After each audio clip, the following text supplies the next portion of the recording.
હવે જ્યાં પોષણ કંટ્રોલ હોય છે ત્યાં કેલરી કંટ્રોલ પણ હોય છે. એટલે સપોઝ તમે આજે ઢોસા ખાધા તો ચોખા ઓછા યુઝ થયા છે, તમે ઓછી કેલરી ખાવ છો.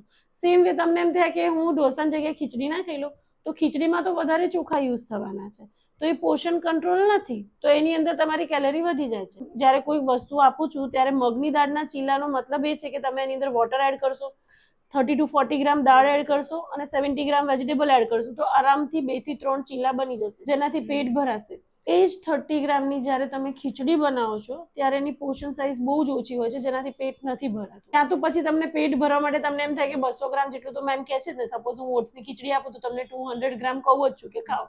પૌવા આપું તો તમને કહું જ કે 200 ગ્રામ પૌવા ખવાય, રાઈટ, લખેલું હોય.